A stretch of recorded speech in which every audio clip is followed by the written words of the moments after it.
अल्हम्दुलिल्लाह अल्हम्दुलिल्लाहिल्लज़ी अरदअल फलक वल अर्दीन मन कान नबिय्यन व आदत बैनल माइ वत्तीन वस्सलातु वस्सलामु अला सय्यिदिल मुरसलीन व अला आलिहि व अस्हाबिहि अजमईन अम्मा बाद फ़अऊज़ु बिल्लाहि मिनश शैतानिर रजीम बिस्मिल्लाहिर रहमानिर रहीम तिल्का रुसुलु फ़ज़्ज़लना बअज़हुम अला बअज़ मिनहुम मन कल्लमल्लाह व रफ़अ बअज़हुम दरजात सदक़ल्लाहु मौलानाल अलिय्युल अज़ीम व बल्लगना रसूलुहुन नबियुल अमीनुल मतीनुल करीम व नहनु अला ज़ालिका लमिनश शाहिदीन वश्शाकिरीन वल्हम्दुलिल्लाहि रब्बिल आलमीन। मुअज़्ज़ज़ हाज़िरीन बज़, अस्सलामु अलैकुम व रहमतुल्लाहि व बरकातुहू। इन्नल्लाह व मलाइकतहू युसल्लूना अलन नबी या अय्युहल्लज़ीना आमनू सल्लू अलैहि व सल्लिमू तस्लीमा। अल्लाहुम्मा सल्लि अला सय्यिदिना व नबिय्यिना व मौलाना मुहम्मद व अला आलिहि व अस्हाबिहि व बारिक वसल्लम। सलातन व सलामन अलैका या सय्यदी या रसूलल्लाह सल्लल्लाहु अलैहि वसल्लम। हज़रात गिरामी,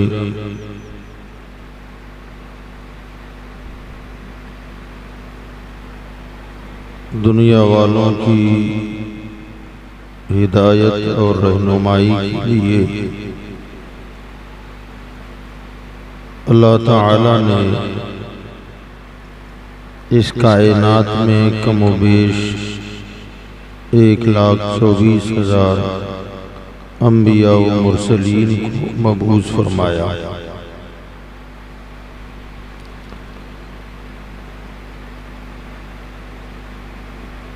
एक 1,24,000 अंबियाए किराम 313 रसूल हुए।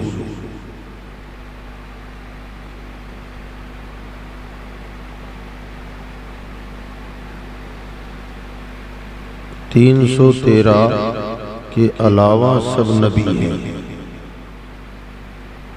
रसूल 313। नबी और रसूल में फ़र्क है। उमूमन नबी और रसूल जब बोला जाता है तो हम समझते हैं कि एक ही है, मगर ऐसा नहीं है। रसूलों की तादाद 313 है।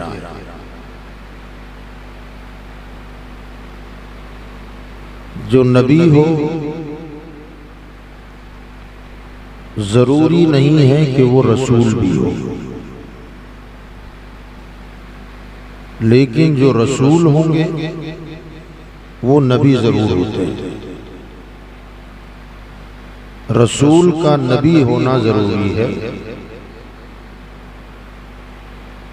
नबी का रसूल होना जरूरी नहीं है। तो कुल तादाद 1,24,000 कमोबेश है। रसूल और नबी में फ़र्क ये है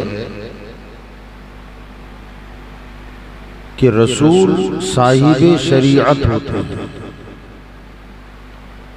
साहिबे शरीयत मतलब जब रसूल आते हैं तो पुराने कानून बदल देते हैं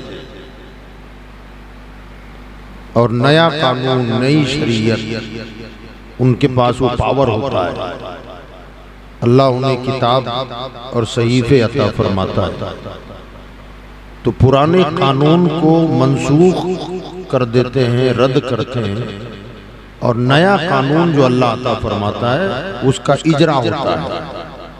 तो जो साहिबे शरीयत होते हैं वो रसूल कहलाते हैं, और नबी जो होते हैं रसूल के बाद जब वो आएंगे तो नबियों का काम उस रसूल की शरीयत को लोगों में फैलाना,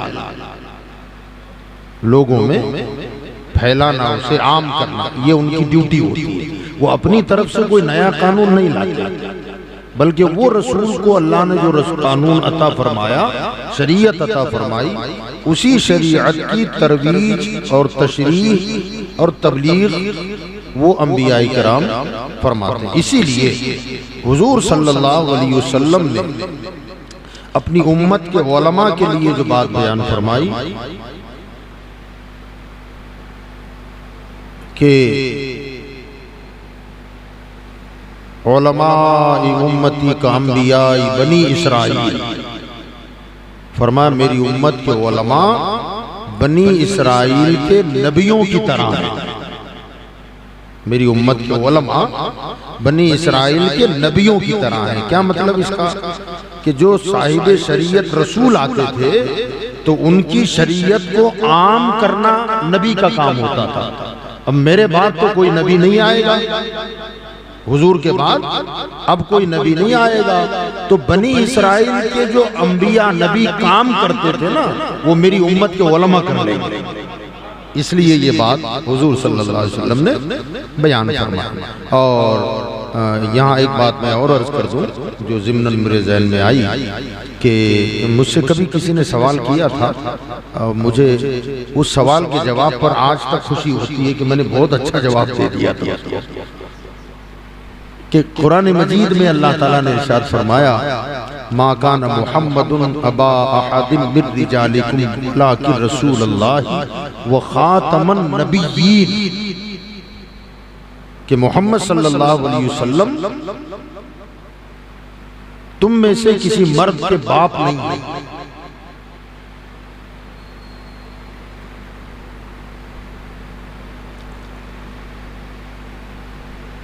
वलाकिन रसूल अल्लाह, लेकिन वो तो अल्लाह के रसूल है। आगे फरमाया वो खातमन नबिय्यीन, वो नबियों के खातिम हैं। अब उनके बाद कोई नबी, ऊंची बोले, हुजूर के बाद अब कोई नबी नहीं आएगा। मुझसे किसी ने ये सवाल किया था कि अल्लाह ने यहां ये फरमाया कि हुजूर के बाद कोई नबी नहीं आएगा, रसूल ना आने की बात अल्लाह ने नहीं फरमाई। इसका मतलब ये हुआ कि नबी तो नहीं आएगा मगर रसूल आ सकता है। और बात चौंकाने वाली कि खातमन नबीयीन अल्लाह ने फरमाया कि नबी नहीं आएगा हुजूर के बाद, रसूल की तो गुंजाइश है। तो वक्ती तौर पर मैं थोड़ा छटपटा भी गया था, यार इसने कौन सा सवाल कर लिया, लेकिन अल्लाह का फजल हुआ, मदीने के ताजदार का करम हुआ। मैंने उस बंदे से ये कहा था कि मुझे एक बात बताओ, अजमत व फजीलत के एतबार से नबी बड़े या रसूल? तो वो कहने लगे रसूल। मैंने कहा अल्लाह ताला ने यहाँ ये फरमाया कि मेरे नबी सरकार दो आलम सल्लल्लाहु अलैहि वसल्लम के बाद अब नबी की भी जरूरत नहीं है, तो रसूल की तो बहुत दूर की बात है। जिनके बाद जब नबी की जरूरत नहीं है तो रसूल तो साहिब शरीयत होता है ना। जब दुनिया उस कानून को भुला दे और गुमराही से निकलकर कुफ्र में चली जाए दुनिया के लोग, तब किसी रसूल की जरूरत पड़ती है।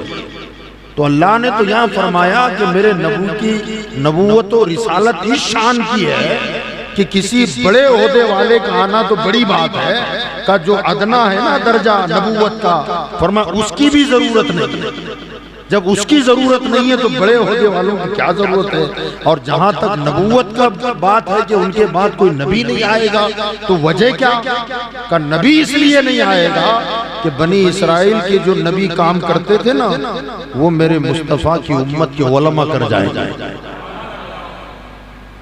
तो अब उलमा से मुराद अब ये ना समझे कि हम हमारे जैसे लोग, उम्मत के उलमा जो अंबिया बनी इस्राइल के मानिंद हैं, वो गौसे आजम जिलानी, वो ख्वाजा मोइनुद्दीन अजमेरी, इन्होंने जो गुंजाइश समझी है ना कि हुजूर के बाद कोई नबी क्यों नहीं आ सकता, क्या गुमराही खत्म हो गई, क्या कुफ्र खत्म हो गया, क्या शिर्क खत्म हो गया।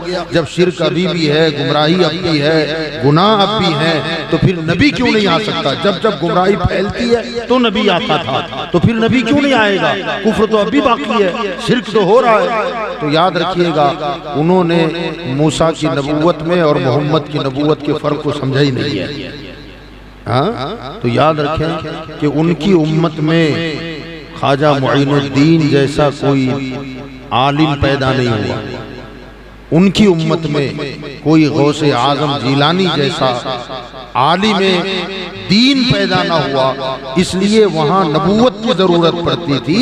और हुजूर की उम्मत में अल्लाह ने ऐसे ऐसे उलमा पैदा फरमाए कि फरमाया प्यारे तेरे गुलाम ही ऐसे हैं, अब नए नबी की जरूरत ही नहीं है। तो रसूल साहिब शरीयत होता है, नबी साहिब शरीयत नहीं होते। हर नबी का रसूल होना जरूरी नहीं है, मगर रसूल का नबी होना जरूरी है।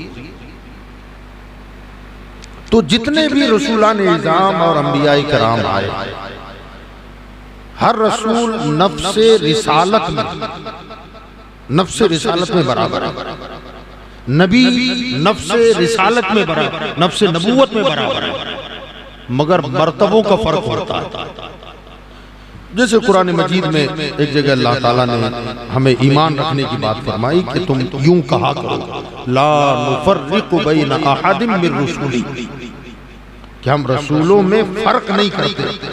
अल्लाह ने जो नफ्से रिसालत जिनको अता फरमाया का वो नफ्से रिसालत में सब बराबर है, मगर रुतबों और दर्जों का फर्क अल्लाह ने रखा है, वो अलग बात है। तो वो रुतबे और दर्जों की जहां बात बयान फरमाई, उसमें फरमाया तिलकर रसूल फज़्ज़लना बाज़ुहुम अला बाज़, ये रसूल वो हैं कि जिनकी फजीलत अल्लाह ताला ने बाजों से बुलंद फरमाई, बाज़ुहुम अला बाज़, उनमें बाज वो हैं मिनहुम मन कल्लमल्लाह, जिनसे अल्लाह ने कलाम फरमाया, बातचीत की। वरफ़ा बाज़ुहुम दरजात, और उन रसूलों में बाज वो हैं जिनको तमाम रसूलों पर हमने दर्जों बुलंदी अता फरमाई। तो बाज रसूल का दर्जा बाज रसूलों से बुलंद, बाज का दर्जा कम, बाज का ज्यादा, और उन ज्यादा दर्जे वालों में बाज वो हैं जिनसे अल्लाह ताला ने कलाम फरमाया, और कलाम जिनसे अल्लाह ने किया उनका मकाम ऊंचा है, बुलंद है। मगर उनमें भी बाज वो हैं कि जिनको अल्लाह ने तमाम रसूलों और नबियों पर दर्जों फजीलत अता फरमाई। तो जिन्हें सब पर दर्जों बुलंदी अता फरमाई वो हमारे आका यहाँ दर्जों में अल्लाह ताला ने कोई फिगर नहीं बताया। वरफ़ा बाज़ुहुम दरजात, हमने दर्जों बुलंदी अता फरमाई, फिगर नहीं है कितने दर्जे। उलमाए तफासीर फरमाते हैं कि अगर यहाँ फिगर होता कि तमाम रसूलों से 1000 दर्जे बुलंद, लाख दर्जे बुलंद, करोड़ दर्जे बुलंद, अरब और खरब दर्जे बुलंद, तो फरमाया तब भी कोई ना कोई हद होती। कोई अगर खरब भी होते कि तमाम रसूलों नबियों पर हमने 10 खरब दर्जे बुलंद किया आमिना के लाल को, तो 10 खरब पर तो हद हो जाती। फरमाया अल्लाह ने इसलिए फिगर ना बताया कि कितने दर्जे बुलंद किया, फरमाया जहां तुम्हारी गिनतियां खत्म हो जाएगी उनके दर्जे खत्म नहीं होंगे। अल्लाह ने इतना बुलंद किया। तो तमाम रसूलों में, नबियों में सबसे अफजल तरीन मकाम ला युमकिनु सनाउ कमा कान हक़्क़ुहु बादस खुदा बुजुर्ग तो ही किस्सा मुख्तसर। किसी बशर और इंसान के बस की बात ही नहीं है कि वो हुजूर सल्लल्लाहु अलैहि वसल्लम की मुकम्मल तारीफ व तौसीफ बयान कर सके। फरमाते हैं बस हम इतना कह के चुप हो जाते हैं कि अल्लाह के बाद सबसे बुलंद दर्जा ज़ात अगर किसी की है तो आमिना के लाल की। और आला हज़रत ने भी कहा, हैरान हूं मेरे शाह मैं क्या क्या कहूं तुझे। हैं? क्या फरमाते हैं? हैरान हूं मेरे शाह मैं क्या क्या सरवर कहूं के मालिको मौला कहूं तुझे, बाग़े खलील का गुले ज़ेबा कहूं तुझे, तेरे तो वस्फ़ ऐब तन्हाई से है बरी। हैरान हूं मेरे शाह मैं क्या क्या कहूं तुझे। और बाद में जाके फरमाते हैं कि लेकिन रज़ा ने ख़त्म सुखन इस पे कर दिया, खालिक का बंदा खल्क का आका कहूं तुझे। तो ये खल्क में खाली हम और आप नहीं है, हाँ? अल्लाह की मखलूक में तो सारे रसूल भी हैं और सारे नबी भी हैं, तो वो भी अल्लाह की मखलूक हैं। तो गोया हुजूर सल्लल्लाहु अलैहि वसल्लम तमाम नबियों के, रसूलों के भी आका हैं, उनके भी ताजदार हैं। उनका मकाम और मर्तबा तो बहुत बुलंद है। हज़रत अल्लामा जामी रहमतुल्लाह ताला अलैह एक जगह फरमाते हैं कि हुजूर सल्लल्लाहु अलैहि वसल्लम का मकाम और मर्तबा को हम क्या जाने और क्या समझें। फरमाते हैं कि 1000 बार बशोयम दहन ज़मुश्को गुलाब, 1000 बार बशोयम दहन ज़मुश्को गुलाब, हुनूज नामे तू गुफ्तन कमाले बेअदबीस। कहते हैं या रसूलुल्लाह सल्लल्लाहु अलैहि वसल्लम अगर हम अपनी ज़बान और मुंह को हजारों मर्तबा मुश्क से और गुलाब से धो डाले ना, उसके बावजूद भी आपका नाम लेना भी बेअदबी है। नाम इतना बुलंद है तो हुजूर की जात इतनी बुलंद है। तो हुजूर सल्लल्लाहु अलैहि वसल्लम के जो मरातिब हैं, जो कमालात हैं, जो अल्लाह ताला ने उन्हें अता फरमाए, जाहिर बात है कि जहाँ तमाम अंबिया इकराम की अज़मत व फजीलत, रिफ़त व बुलंदी की इंतहा जहाँ हो जाती है ना, वहाँ से हुजूर सल्लल्लाहु अलैहि वसल्लम की शान की इब्तिदा होती है।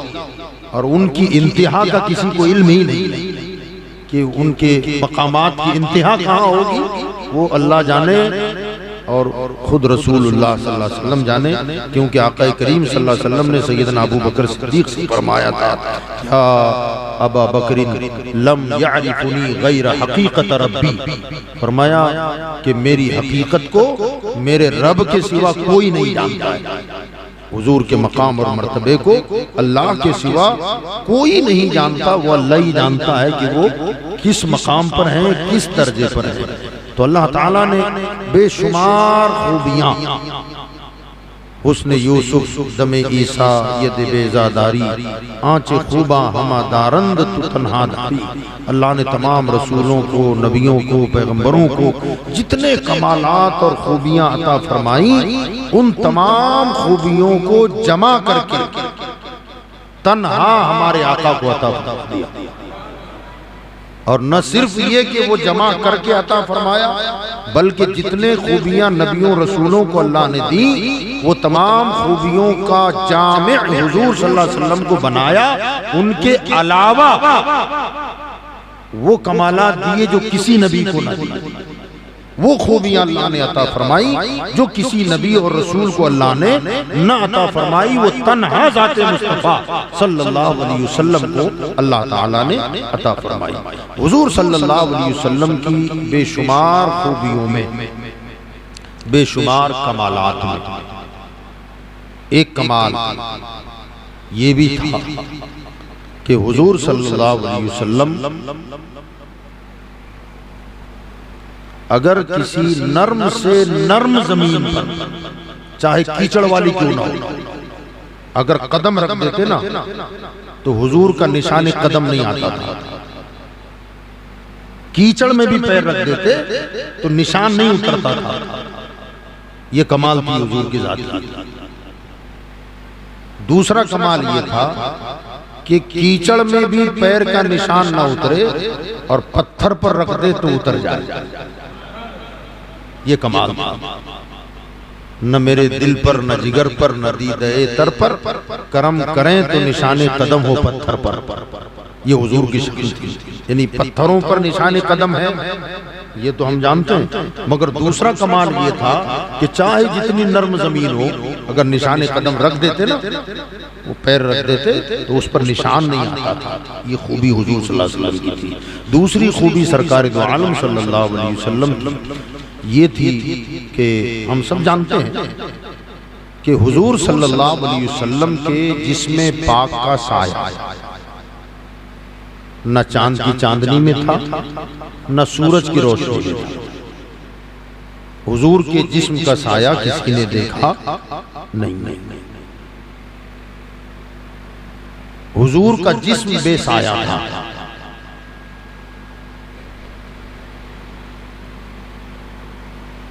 इसमें कलाम है, उलमाए किराम ने काफी बेहतरीन बहसें की हैं कि हुजूर सल्लल्लाहु अलैहि वसल्लम का साया जमीन पर क्यों नहीं गिरता था। तो ये तो साहबे किराम ने भी फरमाया कि साया चूंकि जमीन से लग के निकलता है, चलता है, और जब जमीन से लग के चलेगा तो आदमी खुद तो साफ सुथरे रास्ते पर चल सकता है, लेकिन साये को कैसे बचाएगा गंदी जमीन पर लगने से।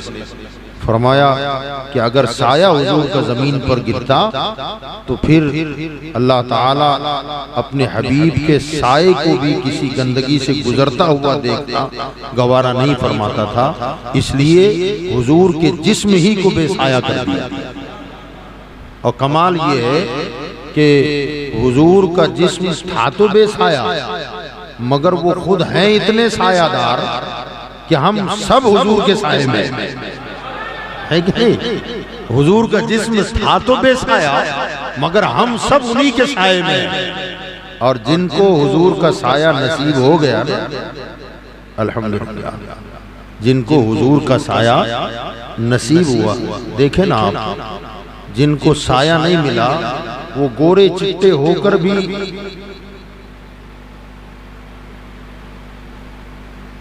ऐसा लगता है कि वो मई और जून के महीनों में जमीनें चस्क जाती हैं। खेतों में आप देखें दरारें पड़ जाती हैं, खेतें जमीन फटती है मई के महीने में। खूबसूरत खूबसूरत लोगों को हमने देखा है, आपने भी देखा होगा, मगर गोरा चिट्टा होकर भी ऐसा लगता है कि यार क्या है इसके चेहरे पर। इसका मतलब यह है कि हुजूर के साये में नहीं है। धूप में रात दिन काम करने वाला आदमी और एसी में रहने वाले आदमी की रंगत में फर्क। ठंडक में जो रहता है, घर में एसी, ऑफिस में एसी, गाड़ी में एसी, तो उसके रंग रूप में फर्क हो जाता है। गोरा चिट्टा होता है, खूबसूरत लगता है। और जो मजदूर रातों दिन धूप ही में काम करता रहे तो उसकी रंगत जल जाती है, उसकी रंगत जल जाती है, सियापन आ जाता है, कालापन उसमें आता है। अल्हम्दुलिल्लाह अहले सुन्नत से जितने लोग ताल्लुक रखते हैं ना, ये हुजूर के साये में है। और दूसरे बातिल फिरकों को आप देखें तो गोरे चिट्टे होकर भी, सुन्नी काला हो तब भी चेहरे पे चमक होती है। अगर काला भी हो ना, कई लोग होते हैं सुन्नियों में भी काले कलोटे होते हैं, मगर चमक होती, लाइट होती है उसमें। वो लाइट बताती है कि यार ये साये में रहने वाला आदमी है। और वो तहज्जुद गुजार होके भी, वो कालों का तो पूछो ही मत, उनके गोरे ऐसे हैं कि आदमी की चेहरे पर नजर पड़ती आदमी समझ लेता है कि यार ये धूप वाला आदमी है, ये साये वाला नहीं है। अल्हम्दुलिल्लाह, अल्लाह का शुक्र है कि अल्लाह ताला ने हमको आपको हुजूर के साये में रखा है, मगर हुजूर के जिस्म का साया नहीं था। और साया जो भी होता है ना, साया में अंधेरा होता है, साये में तारीकी होती है, अंधेरा होता है। अगर हुजूर का साया होता तो कैसा होता? हुजूर का अगर साया होता तो आप रोशनी में खड़े रहें, जब साया गिरेगा तो जाहिर बात है वो लाइट से खाली होगा, उसमें रोशनी नहीं होगी, नूर नहीं होगी, वो अंधेरा होगा तभी साया। फरमाया मुस्तफा अगर तुम्हारा साया गिरे और अंधेरा हो, मैं तो आपका साये में भी अंधेरा नहीं चाहता। फरमाया आप भी नूर है और आपका साया भी नूर है। जब साया भी नूर हो तो साया दिखता ही उस वक्त है जब उसमें अंधेरा हो। तो हुजूर सल्लल्लाहु अलैहि वसल्लम का साया नजर इसलिए नहीं आता था कि उसमें अंधेरा था ही नहीं। जब अंधेरा नहीं था तो नजर कैसे आएगा? फरमाया हुजूर का जिस्म भी नूर, उनका साया भी नूर, उनका साया भी नूर। और अगर वो गिरता जमीन पर नजर आता तो जाहिर बात है आने वाला आता तो कदम उस पर लगते। और अल्लाह ताला को अपने हबीब की जात इतनी इज्जत वाली अल्लाह ने बनाई है कि उनके साये को भी बेहुरमती से अल्लाह ने बचा लिया, कि उनकी साये की भी बेहुरमती न हो। तो हुजूर सल्लल्लाहु अलैहि वसल्लम के जिस्मे मुबारका का साया जमीन पर गिरता नहीं था, मगर साये की नफी नहीं, साये की नफी नहीं। साया तो था, ये बात अलग है कि नूरानियत की वजह से नजर ना आया। साये की नफी नहीं। किसी चीज का नजर ना आना और है और किसी चीज का ना होना, ये दोनों चीजों में फर्क है। दोनों चीजों में फर्क। किसी चीज का नजर ना आना उसके ना होने की दलील नहीं होती। फरिश्ते हैं मगर नजर, तो अब नजर नहीं आते तो इसका मतलब ये तो नहीं कि फरिश्ते है ही नहीं, वो हैं तो लेकिन नजर नहीं आते। तो सवाल ये है कि हुजूर सल्लल्लाहु अलैहि वसल्लम का साया नजर नहीं आता था या था ही नहीं? दो चीजें। एक शायर ने कहा था जेरे साया हूं मैं उसके ए अमजद जिसका साया नजर नहीं आता। तो हुजूर सल्लल्लाहु अलैहि वसल्लम का साया नजर नहीं आता था, मगर वो था भी या नहीं? तो आला हज़रत फाजिल बरेलवी रहमतुल्लाह अलैह फरमाते हैं कि मादूम न था साये शाहे सकलैन। मादूम मतलब न होना, कल अदम। आला हज़रत फरमाते हैं कि हुजूर का साया नहीं था, ऐसा नहीं।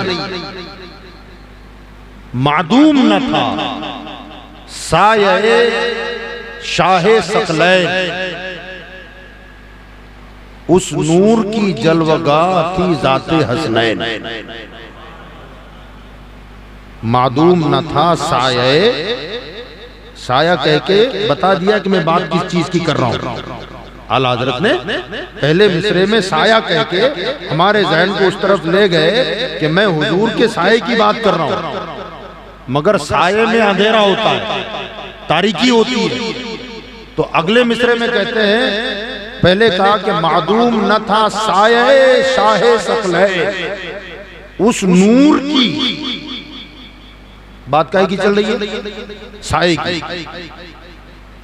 बात चल रही है, साये की। कहते हैं ऐसा नहीं कि हुजूर का साया नहीं था,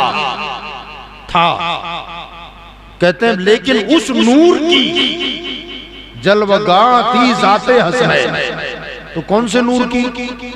फरमाया वो जो हुजूर का साया भी नूर है ना, हुजूर का जो साया है वो भी नूर है। फरमाया उस नूर की जो जलवगाह है वो कहां चमकता था? का जमीन पर नहीं चमकता था, वो चमका है हसन और हुसैन की सूरत में। आला हज़रत फरमाते हैं कि मादूम न था साये शाहे सकलैन, उस नूर की जलवगाह थी जाते हसनैन। तमसील ने उस साये के दो हिस्से किए, तमसील ने उस साये के दो हिस्से किए, आधे से हसन बने आधे से हुसैन। हुजूर का साया था, मादूम न था, मगर उस नूर की जलवगाह हसन और हुसैन थे। वो साया जब चमका तो फरमाया जाते हसनैन मादूम न था साये शाहे सकलैन, उस नूर की जलवगाह थी जाते हसनैन, तमसील ने उस साये के दो हिस्से किए, आधे से हसन बने आधे से हुसैन। क्योंकि अहादीस मुबारक का कसरत के साथ इस बात पर है कि हजरत इमाम हसन सर से लेकर सीने तक बिल्कुल हुजूर की तस्वीर थे, और इमाम हुसैन सीने से लेकर कदमों तक बिल्कुल हुजूर का अक्स थे। हुजूर के पर्दा फरमाने के बाद जब सहाबा को हुजूर की याद सताती तो सहाबा दोनों शहजादों को बुलाते और साथ में खड़ा कर देते, तो हसन और हुसैन जब साथ में खड़े होते तो तस्वीर मुस्तफा सामने आ जाती। तो आला हज़रत फरमाते हैं अल्लाह ने उस साये के दो हिस्से किए। हुजूर का साया तो था, उस साये के अल्लाह ने जमीन पर नहीं गिरने दिया, उस साये के अल्लाह ने दो हिस्से किए, आधे से हसन बने आधे से हुसैन बने। आप जरा देखें सुभान अल्लाह, जब जिस्म इतना इज्जत वाला फरमाया साये को भी इज्जत वाला बना दूंगा, और साये को इतना इज्जत वाला बनाया कि एक को हसन बना दिया एक को हुसैन बना दिया, है कि नहीं? कितने इज्जत वाले हैं। और वो जिसमें पाके मुस्तफा जो असल है उसने जो दीन का काम किया, हाँ, काबे के बदरुद्दुजा तुम पे करो दुरूद, तैबा के शम्सुद दुहा तुम पे करो दुरूद, दुनिया के कुफ्र शिर्क की तारीकी को रोशनी इस्लाम के नूर में बदल देने वाली जात हमारे आका की जात है। फरमाया असल ने तो वो काम किया ही, मगर साये ने वो करके दिखाया कि अब रहती दुनिया तक इस्लाम को मिटाया नहीं जा सकेगा। क्यों? इसलिए कि किसी ने कहा था ला इला तो पढ़ लिया अब मजा तासीर का, ला इला तो पढ़ लिया अब मजा तासीर का, ला इलाहा कहने वालों ला इला से पूछ लो, ला इला तो बच गया घर लुट गया शब्बीर का, ला इला के तह के नीचे खून है शब्बीर का। ला इलाहा इल्लल्लाह जो कलमा शरीफ है, अगर इसकी बुनियादों को तुम खोजोगे ना तो उसकी बुनियादों में इमाम हुसैन ने अपना खून डाल करके इस कलमे को जिंदा कर दिया। तो साये का वो किरदार है। फरमाया साया भी बेफायदा नहीं है, उसने वो काम किया कि अब रहती दुनिया तक इस्लाम को मिटाया न जा सकेगा। तो वो साये मुबारक अल्लाह ताला ने दो हिस्सों में तकसीम फरमाया, आधे से हसन और आधे से हुसैन। ये दोनों खानदान आगे बढ़े। इमाम हसन मुज्तबा की औलाद में उस खानदान में 5वीं सदी हिजरी में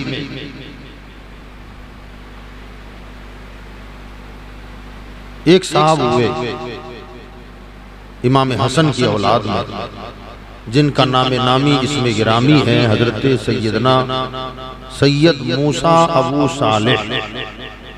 ये इमाम हसन की औलाद। अब जाहिर बात है जैसा खून वो रंग तो दिखाता है कि नहीं? रंग तो दिखाएगा। अबू सालेह हसनी सादात में से इमाम हसन की औलाद। और हम और आप अच्छी तरह जानते हैं कि ज़ुहद व तक़वा के बुलंद तरीन मकाम पर ये फाइज थे। अब इनके ज़ुहद व तक़वा और परहेजगारी का क्या कहना कि जिन्होंने इज़्तिरारी कैफियत में दरिया में बहता हुआ जो सेब आया उसे उठा के खा लिया, जबकि इज़्तिरारी कैफियत में जो चीजें हराम हैं और हराम कतई, इज़्तिरारी कैफियत में वो खाने की भी इजाजत है। कुरान पाक में आप देखें, फमनी तुर्र गैर बागिन वला आदिन फला इस्मा अलैहि, अल्लाह ने जिन हराम चीजों का जिक्र किया, इन्नमा हर्रम अलैकुमुल मैतता वद्दम वलहमल खिंजीर वमा उहिल्ल बिही लिगैरिल्लाह फमनी तुर्र गैर बागिन वला आदिन फला इस्मा अलैहि।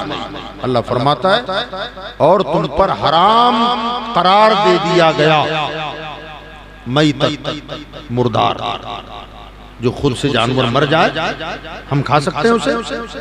नहीं।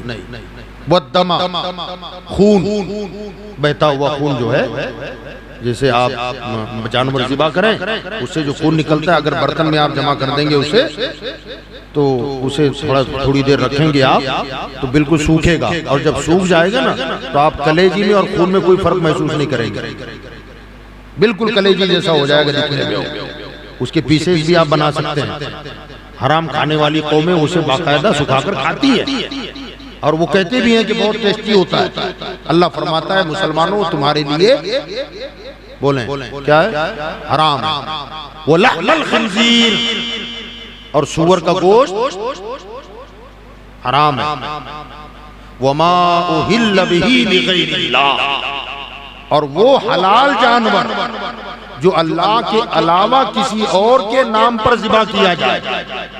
वमा उहिल्ल बिही लिगैरिल्लाह, जानवर तो हलाल था मगर अल्लाह के अलावा किसी और के नाम पर अगर ज़िबा कर दिया गया तो अल्लाह फरमाता है वो भी तुम्हारे लिए बोले क्या है?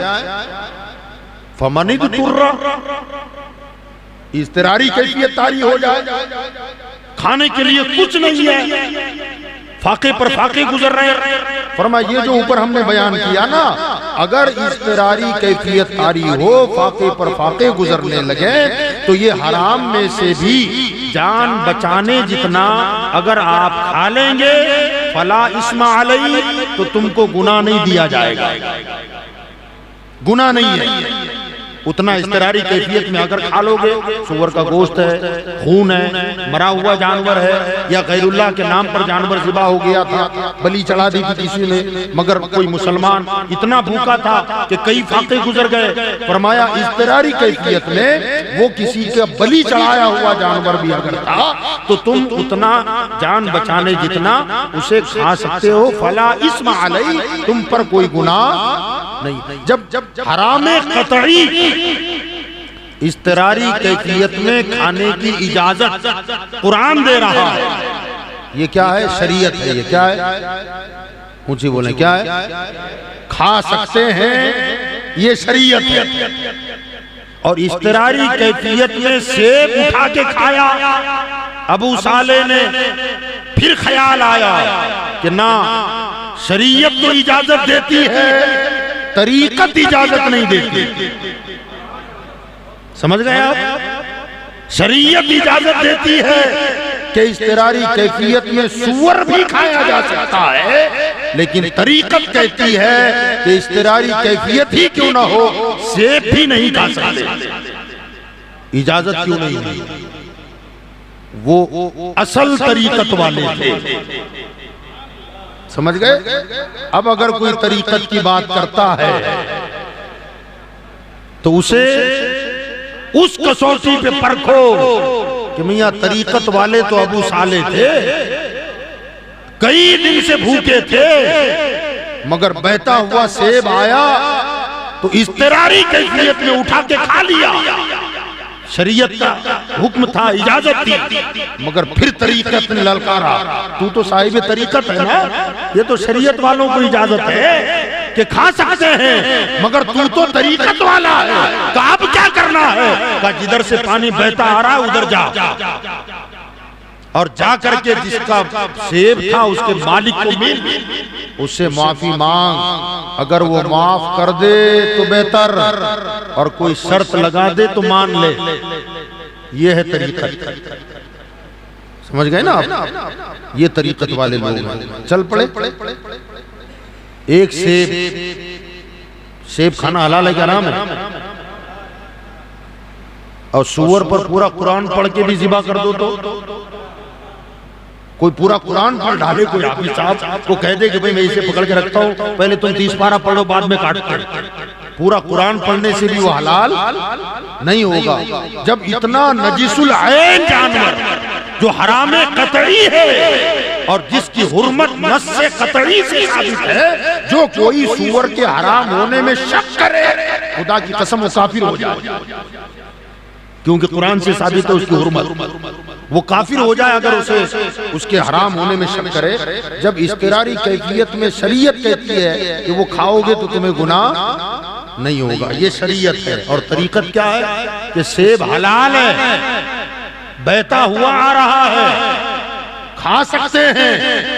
शरीयत कहती है खा सकते हैं, मगर तरीकत कहती है अगर खा लिया तो क्यों खाया। पता चला शरीयत का रास्ता कुशादा है, तरीकत की पगडंडी बहुत बारीक है। हर कसो नाकस का काम नहीं है उस पर चलना। हाँ, ये तो चलने वाले ही हैं जो चल गए और आज भी चल रहे हैं अल्हम्दुलिल्लाह। तो वो वहां पहुंचे, तलाश करते हुए गए ना। मुझे वाकया निगारी मकसूद नहीं है मेरा, आप जानते हैं। वहां पहुंचे और जब पहुंच करके फिर साहिबे बाग जो बागीचे का मालिक था उससे मिले और पूछा कि इस बाग के मालिक आप हैं? तो उन्होंने कहा हाँ मैं हूं। तो कहा मैं माफी तलाफी के लिए आया हूं। कहा कैसी माफी? तो उन्होंने वो निदात बता दी कि मैं इस्तरारी कैफियत में था, कई दिन से फाका था और दरिया में सेब बहता हुआ मैंने देखा और उठा करके उसे खा लिया, मगर बाद में मुझे ख्याल आया कि जिसका सेब था क्या उसके मालिक से तुमने इजाजत ली थी? का मुझे डर है, जिनके रुतबे हैं सिवा उनको सिवा मुश्किल है। जिनके मकामात जितने बुलंद होते हैं ना, उनके इम्तिहानात भी उतने ही कठिन होते हैं। वो खौफजदा है कि कहीं कयामत के मैदान में अगर अल्लाह ने मुझसे उसी सेब का सवाल कर लिया तो मेरा क्या बनेगा, मेरा क्या हश्र होगा, मैं क्या जवाब दे सकूंगा। का हुजूर मैं माफी के लिए आया हूं, मैंने उठा के खा लिया। बाग के मालिक ने देखा कि हीरा है, हाँ है तो हीरा, जरा सा घिसूंगा तो ऐसा चमकेगा कि पूरी दुनिया में इसकी किरणों की रोशनी जाएगी। समझ गए कि हीरा है ये। का बेटा गलती तो बहुत बड़ी कर डाली तुमने। अल्लाह अकबर। समझ रहे हैं? ये तरीकत के रास्ते के मुसाफिर हैं ये लोग। साहिबे शरीयत होते, सिर्फ शरीयत पर अमल करने वाले होते तो रुखसत थी, इजाजत थी, कोई मसला नहीं। और वो जो बाग का मालिक था वो भी अगर सिर्फ शरीयत के रास्ते का मुसाफिर होता तो कहता बेटा इतनी दूर आने की क्या जरूरत थी। वो तो बह गया तो पता नहीं कहां जाता, कोई खा लेता तो ठीक, वरना कहीं ना कहीं सड़ जाता, पानी में कब तक सलामत रहता। अच्छा ही किया तूने खाया, मगर वो तरीकत वाले थे। का बेटा गलती छोटी नहीं है, बहुत बड़ी गलती कर डाली तुमने। तो उन्होंने कहा बड़ी तो है, मैं भी जानता हूँ, गलती छोटी नहीं है, बड़ी गलती है, मगर मैं माफी का तलबगार हूँ, मुझे करना क्या है। तो कहा बेटा 2 साल मेरे बाग में काम करना पड़ेगा, किसानी का काम करना पड़ेगा, फावड़ा हथौड़ा और टिकम लेकर के मेरे बाग की सिंचाई करना, खुदाई करना, छटाई करना, ये काम करना पड़ेगा, तब जाके माफी का सोचूंगा। क्या कहा उन्होंने? माफी के बारे में सोचूंगा। हम जैसा होता तो कदो बड़े मियां मैं आ गया हूँ, शुक्रिया अदा करो। अब उस पर भी कहते हैं कि 2 साल के बाद सोचूंगा तो कर, चल छोड़ मैं जा रहा हूँ, माफ करना है कर, नहीं करता कोई बात नहीं, देखा जाएगा जो भी होगा। साहिब शरीयत को रुखसत है, मगर वो जिनके पास गए थे वो भी तरीकत की राह के मुसाफिर थे। उन्होंने कहा बेटा 2 साल खिदमत करनी पड़ेगी मेरे बाप की, तैयार हो गए। फिक्र आखिरत का ख्याल, अल्लाह हमको उसके चंद कतरे अता फरमा दे। उस अहम मंजिल पर तो हम नहीं जा सकते, कम से कम अल्लाह से हम इतनी दुआ करें कि मौला हमें हलाल खिला, बस हराम से बचा। वो हराम नहीं था मगर फिर भी माफी की तलब, कयामत की फिक्र कि खुदा के दरबार में अगर सवाल हो गया तो क्या जवाब दूंगा, ये ख्याल था। अल्लाह उनके सदक़े में बस हमें हराम से बचाए और हलाल खिलाए। उन्होंने कहा 2 साल खिदमत करना पड़ेगा, उसके बाद सोचा जाएगा। और हुआ वही, 2 साल काम किया। बल्कि एक रिवायत में तो यहाँ तक मिलता है कि 2 साल जब गुजर गए तो उस दरमियान में कुछ दिन बाकी थे अभी 2 साल पूरे होने में। तो बाग के जो मालिक हैं उन्होंने कहा कि बाग से कोई अच्छा मीठा सेब तोड़ करके लाओ। तो वो गए और जाकर के अपनी कयास के मुताबिक फल तोड़ के लाए, धोया और काट करके बाग के मालिक के सामने रखा। जैसे रखा, होता यह है कि दरख्त जो होते हैं ना, एक ही जमीन है, दरख्त भी एक ही फल के हैं, सेब के हैं, लेकिन हर फल मीठा हो ये जरूरी नहीं है। बाज दरख्त ऐसे होते हैं कि जिसके फल में फर्क होता है, बाज दरख्त ही ऐसे होते हैं बड़े मीठे हो जाते हैं, हालांकि फल वही है। अब उन्होंने जब उसको चखा तो वो खट्टा था। बाग के मालिक ने कहा, ओ जवान 2 साल हो गए, अब तक खट्टा फल और मीठा फल भी समझ में नहीं आया। तो कहा हुजूर जिंदगी में चखा होता तो बताता। का 2 साल में तुम्हें इसका भी एहसास नहीं है? का मुझे क्या पता। का कभी खाया नहीं? का एक के लिए तो इतना पापड़ बेल रहा हूं। आपने बाग की खिदमत का कहा था, खाने की परमिशन नहीं दी थी। अगर खाने की इजाजत होती तो मैं आपके बाग के फल भी खाता, मगर आपने तो सिर्फ खिदमत करने को कहा था, इसलिए मैंने आज तक उसे छुआ तक नहीं। 2 साल जब मुकम्मल हुए तो वो शर्त लगा दी, मेरी लड़की से निकाह करना पड़ेगा, मगर लड़की में क्या खामियां है वो भी सुन ले। अंधी है, लंगड़ी है, गूंगी है, बहरी है, बस गोश्त का लोथड़ा है, निकाह करोगे? ये है साहिब तरीक़त। चल नहीं सकती, बोल नहीं सकती, देख नहीं सकती, सुन नहीं सकती, पकड़ नहीं सकती। क्या है वो? गोश्त का लोथड़ा नहीं तो और क्या है? और जवान लड़का, हसीनो जमील और इतना खूबसूरत, इमाम हसन की औलाद है। तेरी नस्ल पाक में है बच्चा बच्चा नूर का, तू है ऐने नूर, तेरा सब घराना। निखट्टू से निखट्टू आदमी हो, करीहुल सूरत हो, किसी काम का जवान ना हो। उससे भी अगर हम कहें ना कि एक लड़की है, गूंगी भी है, बहरी भी है, अंधी भी है, लंगड़ी भी है, निकाह करेगा? तो वो कहेगा मैं मिला था क्या? होगा कि नहीं होगा ऐसा? वहां ना हुस्नो जमाल की कमी, ना फजलो कमाल की कमी, न कदो रानाई की कमी, पेशकश हो रही है, गोश्त का लोथड़ा है लड़की। निकाह करेगा तो वो एक सेब जो खाया था तब माफ करूंगा। ये है साहिब तरीक़त। कहा कि मैं तैयार हूं, बस माफ होना चाहिए। गोश्त का लोथड़ा तो लोथड़ा, जिंदगी गुजर जाएगी, कम से कम कयामत में सुरसुर तो हो जाऊंगा, खुदा के दरबार में हंसी हंसी तो जाऊंगा, कहीं मुझे शर्मिंदगी ना उठानी पड़े। मैं राजी हूं इस बात पर। तो कहा बेटा अगर शादी हो गई तो समझ लो मैंने माफ कर दिया। निकाह हो गया, निकाह हो गया। देखें अल्लाह, खून असर दिखाता है यार, खून असर दिखाता है। निकाह हो गया, हुजले उरूसी में जब जवान पहुंचा तो वो जो अयूब और नकाइस बयान हुए थे उनमें से कोई ऐब लड़की में नहीं, बल्कि कमरा में इतनी हसीन सूरत बैठी है, लगता था 14वीं का चांद आसमान पर नहीं कमरे में निकल आया। जैसी नजर पड़ी दूसरे ही कदम पलट गए और दौड़ करके अपने ससुर के पास पहुंचे। कहा हुजूर अल्लाह ने बड़ी गलती से बचा लिया। कहा बेटा क्या हुआ? कहा शायद या तो मैं गलत कमरे में चला गया या मेरे कमरे में गलत लड़की को बिठा दिया गया। हजरत ने सीने से लगा लिया। कहा बेटा ना, कमरा भी सही है और दुल्हन भी सही है, कोई गलती नहीं है। कहा आपने जो खामियां गिनाई थी वहां तो कुछ नहीं है। तो कहा बेटा जो बातें मैंने बयान की थी वो दुरुस्त हैं अपनी जगह पर, और वो खूबियां बताई कि शरीयत के खिलाफ कभी उस लड़की का कदम नहीं उठा, इस माना में वो लंगड़ी है।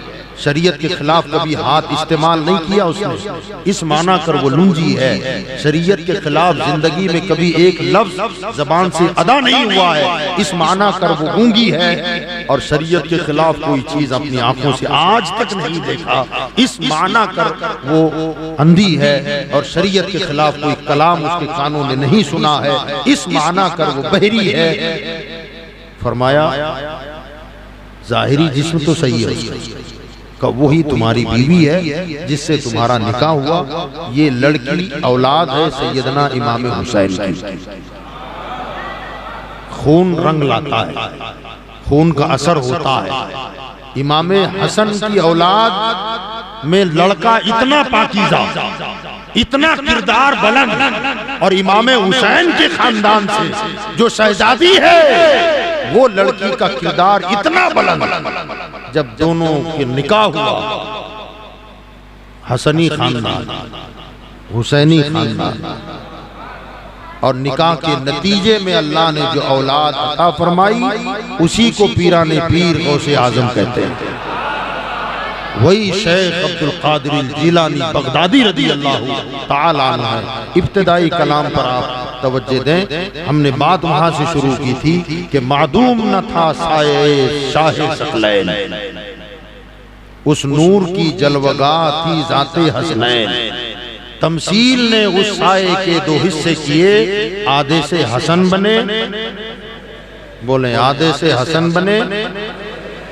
अब ये दोनों सिलसिले आगे बढ़े और बढ़ करके एक हसनी एक हुसैनी दोनों मिले, नतीजे में शेख अब्दुल कादिर जिलानी पैदा हुए।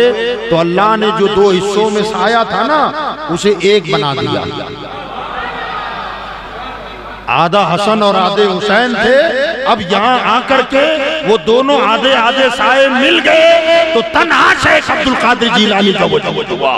अब आला हजरत इमाम अहमद रजा फाजिल बरेलवी कहते हैं कि या मेरे पीराने पीर, मुस्तफा के तने बेसाए का साया देखा, मुस्तफा के तने बेसाए का साया देखा, जिसने देखा मेरी जान जलवे ज़ेबा तेरा। वहां फरमाते थे कि आधे से हसन आधे से हुसैन, मगर यहाँ फरमाते हैं जिसने गौस को देखा उसने मुस्तफा का साया देख लिया। मुस्तफा के तने बेसाए का साया देखा, जिसने देखा मेरी जान जलवे ज़ेबा तेरा। वमा अलैना इल्लल बलाग।